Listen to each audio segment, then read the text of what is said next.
Good morning, students of class 6. Again, I welcome to you for learning the chapter of history, the chapter 6. In the previous video of this chapter, I have already told you about the Jainism, Buddhism and Upanishad. But today I tell you about the Sangh and monasteries. इस संघ और monasteries क्या होते हैं? We know कि both the Mahavira and the Buddha felt that only those who left their home could gain truth, knowledge. कि जैसा कि हम भगवान महावीर और भगवान गौतम बुद्धा के बारे में जब हमने पढ़ा तो हमने देखा कि दोनों ने ही क्या बताया कि अगर आपको सत्य के बारे में जानना है, if you want to be knew about the truth, तो आपको अपने घर को छोड़ना पड़ेगा. If you want to leave your home, they arrange for them to stay together in sangha. और इसके लिए उन्होंने उन सभी लोगों ने सोचा कि अगर हम अपना घर छोड़ देंगे या फिर उनके अलावा जो भी लोग अपना घर छोड़ेंगे उन्हें कहीं ना कहीं तो साथ में रहना पड़ेगा. तो ये साथ में रहने के लिए ही एक टर्म यूज़ की गई. उस टर्म को क्या कहा जाता है? संघ. मतलब the people who lives togetherly in a group. मतलब एक ऐसे लोग, संघ में कौन लोग रहते हैं? These people stay together in the Sangh. Sangh was an association of those who left their home. और ये जो एसोसिएशन था, ये जो ग्रुप था, सिर्फ किन लोगों के लिए था? जो आदमी और औरत अपना घर छोड़ चुके थे, जो अपने परिवार के साथ नहीं रहते थे. They now come to know about the truth. तो इसके लिए उन्हें ये क्या वर्ड यूज़ किया गया? संघ. The rules made for the Buddhist Sangh were written down in a book called the विनय पिटका. अब जो बुद्धिस्ट, जो बौद्ध धर्म को मानने वाले जो लोग थे, उनके जो भी जो रूल्स लिखे थे कि उस रूल्स के अंदर एक रूल बुक थी. उस रूल बुक का नाम था विनय पिटका. तो ये जो विनय पिटका थी, इसके अंदर ये बताया गया था कि किस प्रकार से जो बौद्ध भिक्षु थे या भिक्षुकाएँ थी, उन्हें किस प्रकार से उसके अंदर रहने की व्यवस्था थी. और इससे हमें पता चलता है कि उस विनय पिटक से हमें पता चलता है कि स्त्री और पुरुष जो थे, मतलब मैन और वुमेन थे, वो दोनों अलग अलग रहते थे. आदमी औरतों के में प्रवेश नहीं कर सकते थे और औरतें आदमियों के ग्रुप में नहीं जा सकती थी. सभी व्यक्ति संघ में प्रवेश ले सकते थे. हालांकि संघ में प्रवेश के लिए बच्चों को अपने माता पिता से, दासों को अपने स्वामी से तथा राजा के यहाँ काम करने वाले लोगों को राजा से तथा कर्जदारों को अपने देनदारों से अनुमति लेनी होती थी. एक स्त्री को इसके लिए अपने पति से अनुमति लेनी होती थी. मतलब जो भी लोग अपने घर को छोड़कर इन संघ को ज्वाइन करना चाहते थे, उन सभी को अपनी फैमिली से क्या लेना होता था? परमिशन लेनी होती थी. तो कुछ कंडीशंस थी, conditions to join the Sangha. The rules and the regulation governing the Sangha were written in a book called the Vinaya Pitaka. This book indicate that were separate branches for man and women in Sangha. It was open to men to the join. Children had to take permission from their parents. कि अगर बच्चे भिक्षुक बनना चाहते हैं या फिर अपने घर को छोड़ना चाहते हैं, तो छोड़ने से पहले उन्हें अपने माता पिता की क्या लेनी होगी? परमिशन लेनी होगी.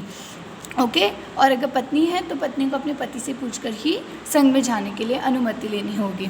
Man and women join the संघ लेट सिंपली. और जो भी व्यक्ति इन ग्रुप्स को ज्वाइन करते थे, वो लोग अपनी ज़िंदगी कैसी जीते थे?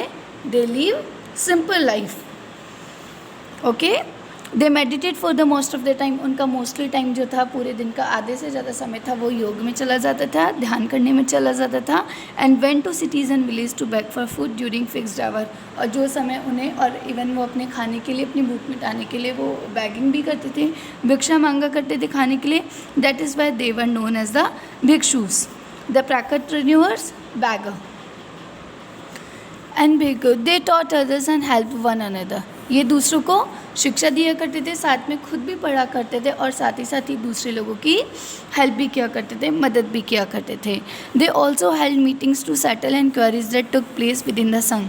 और उसके अलावा ये समय समय पर बैठक भी किया करते थे, ताकि उनके अंदर जो किसी भी तरह की अगर कोई भी आपसी लड़ाई है, ग्रुप के जो लोग हैं, आदमी औरत, अगर उनके बीच में किसी प्रकार का कोई कॉन्फ्लिक्ट है, तो इन बैठकों में उन्हें सॉर्ट आउट किया जाता था.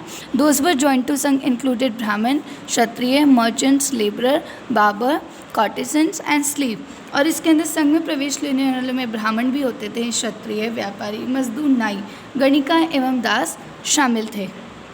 Okay, many of them wrote down the teachings of the Buddha. Some of them also composed beautiful poems describing the life in a sangh.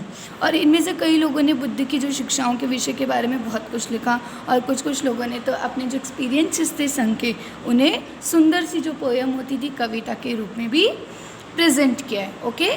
Now we come on the monastery. Monastery का मतलब होता है विहार करना. Okay. To begin with both Jain and Buddhist monk went from place to place throughout the year. जैसे आपको बताया मैंने कि जो बुद्धिस्ट और जो जैनिज़्म है इट सिमिलरली काफ़ी कुछ सिमिलर है। दोनों ही रिलीजन्स में लोगों को अपने घर छोड़ने पड़ते हैं and they also leave the simple life. तो जो बुद्धिस्ट मॉन्क हुआ करते थे, जो बुद्धिस्ट और जैन दोनों ही जो भिक्षु थे, जो इनके महाराज माता होते थे, वो क्या करते थे, एक जगह से दूसरी जगह पे पूरे साल घूमते रहते थे। The only time they stayed in ones place during the rainy season. लेकिन जब बरसात का समय होता है, बारिश का समय होता है, तो कुछ फ्यू मंथ्स लाइक 3-4 मंथ्स वो वहाँ पे स्टे करते हैं। When it was very difficult to travel, क्योंकि उस समय उनके लिए एक जगह से दूसरा पैदल जाना आसान नहीं होता। Them their supported build temporary shelters for them in gardens और they lived in natural caves and hilly area. तो क्या करते हैं, जो इनके सपोर्ट में जो इनके साथ के लोग होते हैं, इनके जो अनुयायी है, जो फॉलोअर्स होते हैं, वो उनके लिए मतलब टेम्प्रेरी, मतलब कुछ समय के लिए कुछ घरों का निर्माण करते हैं तथा ये जो पहाड़ वगैरह होते हैं वहाँ पे केव्स में रहते हैं। As time went on, many supporters of the monk and nuns, they themselves felt the need for more permanent shelter, and so monasteries were built. और उसके अलावा जब कोई मोनास्ट्री, कोई मॉन्क या जो नन्स होते थे, अगर वो ओल्ड एज के हो जाते थे, अगर वो चल नहीं सकते, मान लो अगर वो ट्रैवल नहीं कर पाते, तो उसके लिए उन्हें अपने लिए कोई परमानेंट जगह बना ली। उन परमानेंट जगह को क्या कहा जाता है, मोनास्ट्रीज़ कहा जाता है। These were known as the vihara. और एक जगह से दूसरी जगह पे जब मॉन्क और नन एक जगह से दूसरी जगह पे विज़िट करने जाते हैं, एक जगह पे कुछ समय के लिए रहते हैं, फिर दूसरी जगह पे जाते हैं, तो उसे क्या कहा जाता है, विहार कहा जाता है। Vihars were made of wood and then of brick. Some were even in cave that were dug out in hills, especially in western India. जैसे जैसे अगर हम बात करते जाते हैं कि ये जो विहार हैं, ये जो जगह है, कि मोनास्ट्रीज किससे बनाई जाती है, लकड़ी के भी बने होते हैं, कहीं कहीं पे ईंटों के भी इनको बनाए जाते हैं।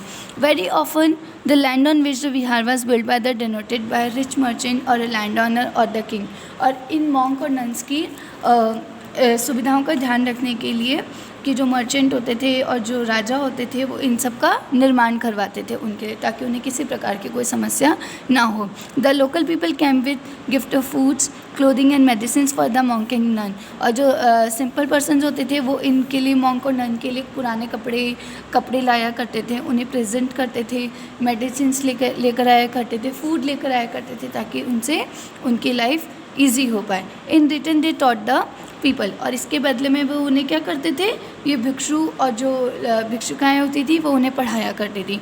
Buddhism spread to many parts of the subcontinent and beyond. और जो बौद्ध धर्म है वो पूरे वर्ल्ड के अंदर फैल गया। जैसा हम अपने जब नेक्स्ट चैप्टर 9 पढ़ेंगे, उसमें भी हम इस चैप्टर के बारे में रीड करेंगे। Student, I hope you understand this chapter very well. Thank you all.